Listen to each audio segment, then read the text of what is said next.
리그 중위권 이상 팀 풀백들의 크로스라고 볼 수 없는 크로스가 굉장히 많이 나왔고요. 사용해 뭐 꼴리 TV.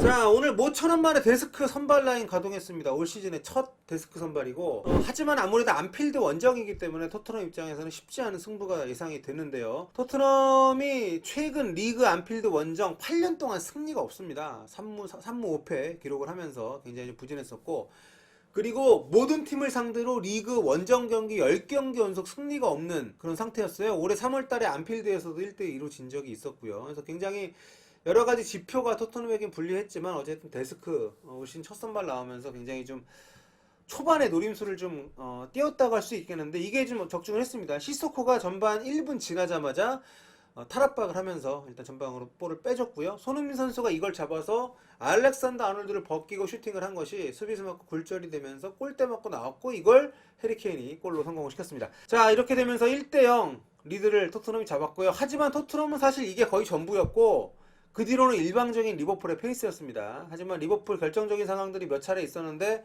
그때 가짜니가가 이 뭐 요리스의 공백이 전혀 느껴지지 않을 정도로 오늘 가짜니가가 제 몫을 잘 했습니다. 가짜니가의 연속된 선방으로 토트넘이 일단 전반전 무실점으로 지켜냈고요. 하지만 지금 중원에서 오늘 시소코하고 윙크스가 중앙에 두 명의 어떤 홀딩 미드필더 역할을 하고 있는데, 수비가 전혀 안 되고, 수비뿐만 아니라 지금 그 공격으로 전환하는 과정에서 볼을 너무 많이 뺏기고 패스 미스가 많이 나오고 있습니다. 이런 부분도 좀 아쉬움이 있습니다.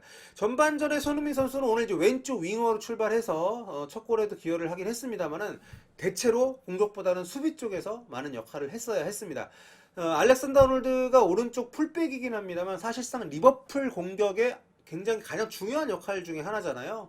뭐 크로스가 됐던 뭐 돌파가 됐던 여러 가지 상황에서 아놀드를 막기 위해서 손흥민 선수가 오늘 굉장히 많이 내려와서 수비를 해줬는데 아주 효과적이었습니다. 아까는 뭐 살라한테서도 볼을 뺏어내는 장면이 있었고요. 자, 하지만 후반전도 이런 패턴으로 진행이 될 것인지는 좀 봐야 될 것 같은데, 아무튼 두 팀 모두 오늘 파비뉴도 좀 약간 잠잠하고, 베이날덤, 핸더슨의 존재감도 생각만큼 크지 않고, 하지만 토트넘보다 낫다는 거. 토트넘은 윙크스도 오늘 실수가 좀 많이 있었고, 시소코 같은 경우도 좀 불안 요소가 있기 때문에, 자, 과연 이러한 중원의 헐거움을 포체티노 감독이 어떤 식으로 후반전에 바꾸게 될 것인지 좀 지켜볼 필요가 있을 것 같습니다. 네, 토트넘이 전반 2분 만에 얻은 굉장히 행운이 곁들여진 그런 선제골을 지키지 못하고 역전패를 당했습니다. 리버풀 입장에서는 안필드 홈에서 토트넘을 상대로 굉장히 강한 모습을 이어갈 수 있게 됐고요. 2011년 5월 이후로 계속된 홈에서의 토트넘 상대 무패 행진을 이어갈 수 있게 됐습니다. 사실 리버풀 입장에서는 굉장히 어려움이 많은 경기였어요. 마티프 선수가 무릎 부상 때문에 계속 나오지를 못했고, 그리고 지금 알렉산더 아놀드도 주중 경기 결장을 할 정도로 몸이 안 좋았고, 또 로버슨도 부상이 있었다는 얘기가 있었고, 여러 가지로 좀 전체적인 컨디션에 좀 걱정이 있었던 게 리버풀인데, 여기다가 또 이제 전반 초반에 그 손흥민 선수가 슛 한 볼이 골대 맞고 수비 맞고 이렇게 좀 겹치면서 해리케인의 골이 되면서 약간 좀 오늘 운이 운이 좀 꼬이나 싶었었는데, 이제 주장인 핸더슨 선수의 골, 그리고 살라의 페널티킥 장면, 이 페널티킥 얻는 과정에서 사실 좀 오리에 선수가 좀 억울함이 있을 수도 있지 않나 개인적으로는 그렇게 봤는데, 어쨌든 페널티킥 선언이 됐고요. 근데 워낙 뭐 일방적인 경기 내용이었기 때문에 리버풀 입장에서는 당연히 뭐 얻어야 되는 성과를 얻었다 볼 수 있을 것 같습니다. 최종 경기 점유율이 69대 31이었어요. 그러니까 뭐 7대 3 리버풀이 압도를 했고요. 슈팅 숫자 21개 대 11개, 그리고 유효 슈팅도 13대 4였습니다.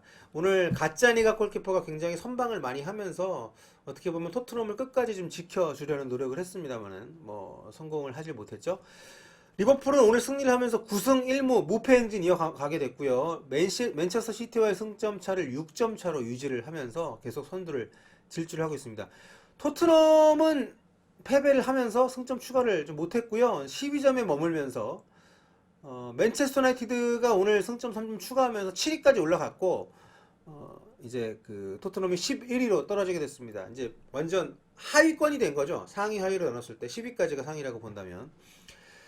뭐 리버풀 오늘 뭐 자신들이 할 수 있는 축구 뭐 컨디션이 좋지 않은 상황에서 측면 크로스를 많이 시도하는 부분이 좀 아쉬움은 있었습니다만, 결과적으로 양쪽 측면 공략에 성공을 하면서 역전을 시켰고요. 오늘 토트넘 얘기를 좀 해야 될 것 같습니다. 뭐 감독과 선수단이 따로 회식을 하면서 분위기도 바꿨다고 하고 여러 가지로 좀 나아진 모습을 보여주긴 했습니다만 분위기로는 좌우가 되지 않는 어떤 실력 격차가 여전히 크다는 것을 보여주는 시합이었던 것 같아요. 무엇보다도 토트넘에 뭐 매번 토트넘 리뷰할 때마다 반복을 뭐 말씀을 드리기 때문에 뭐 좀 지지부진한 얘기일 수 있습니다만 양쪽 측면 풀백의 질이 너무 좀 떨어집니다. 특히 리버풀은 세계적으로도 가장 풀백 자원들이 좋은 팀이잖아요. 왼쪽에 로버슨, 오른쪽에 알렉산더 아놀드. 이 선수들이 단지 뭐 공격이 좋다, 수비가 좋다 이런 차원이 아니라 전술적으로 굉장히 영리한 선수들입니다. 측면에 배치를 해 있으면서도 앞쪽에 있는 뭐 핸더슨이나 베이날덤 혹은 뭐 최전방의 살라나 마네까지도 굉장히 유기적으로 움직이면서 이 풀백들이 실질적으로 윙포드 역할을 수행하는 그런 공격적인 장면들이 많습니다.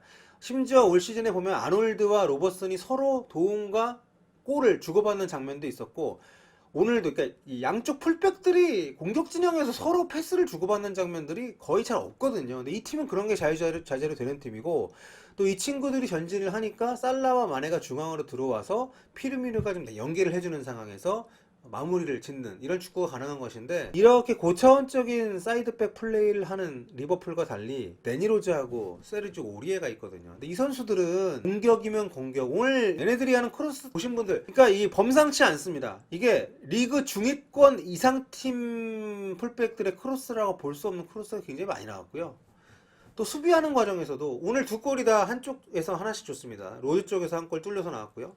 또 오리에도 결과적으로 어쨌든 간에 상대의 어떤 박스한 진입을 허용을 했기 때문에 그 페널티킥을 내줬기 때문에 수비적인 부분에서도 굉장히 좀 그 하자가 있는 그런 경기력들을 계속 좀 최근에 보여주고 있습니다. 그러니까 이런 부분들이 매 경기 뭐 나아지는 거 없이 반복이 되고 있어요. 큰 실수들이 매 경기 나옵니다. 게다가 보통 풀백들이 조금 모자랄 경우에는 현대축구에서는 센터백들이 이동을 해서 도와주거나 앞쪽에 있는 중앙 미드필드진들이 얘네들이 공격하러 올라갔을 때 내려와서 그 자리를 메워주거나 이렇게 두 가지 방식으로 수비를 좀 지원을 해주는데 오늘 윙크스하고 시소코가 나왔거든요. 근데 뭐 시소코는 뭐 그렇다 치더라도 저는 윙크스의 장점이 뭔지 모르겠어요. 예. 공격 빌드업이 되는 것도 아니고 뭐 전진을 시켜주는 것도 아니고 그렇다고 수비력이 좋은 것도 아니고 오늘 그런 부분들이 또 고스란히 단점이 노출이 되면서 좀 이른 시간에 은돈벨레를 교체를 하는 일이 있긴 했습니다만 어쨌든 선발로 나오는 중앙 미드필드와 양쪽 사이드백들의 어떤 컨디션의 문제가 경기력의 문제가 계속 있을 뿐만 아니라 더 큰 문제는 얘네들이 안 좋을 때 좀 대체로 내보낼 수 있는 선수들이 마땅치가 않아요. 네, 미드필드는 그나마 숫자라도 많습니다. 뭐 은돈벨레도 있고 뭐 다이어도 있고 뭐 알리를 내릴 수도 있고 에릭슨이 또 내려올 수도 있는데 풀백은 진짜 없어요. 예.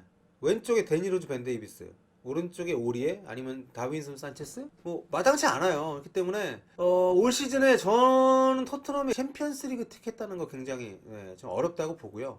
1월 달에 그 어떤 정말 대대적인 영입이 있을지 모르겠습니다만 이 레비 회장이 있는 상황에서 그런 전향적인 이적 시장에서의 변화를 꿈꾸긴 어려울 것 같고 답답하네요. 여러 가지로. 네. 뭐 손흥민 선수 제가 토트넘 팬은 아니지만 손흥민 선수가 있기 때문에 수비 쪽에서 어느 정도 이게 좀 안정화가 돼야 앞쪽에 있는 공격수들도 많고 공격할 수 있는 거 아니겠습니까? 자, 어쨌든 그런 결과로 오늘 손흥민 선수 상대의 거의 윙포드에 가까운 윙어에 가까운 수비수인 알렉산더 아놀드를 수비하기 위해서 굉장히 많이 내려와서 움직임을 가져갔었죠. 사실상 풀백에 가까운 위치까지도 내려와서 오늘 수비를 많이 해줬고요.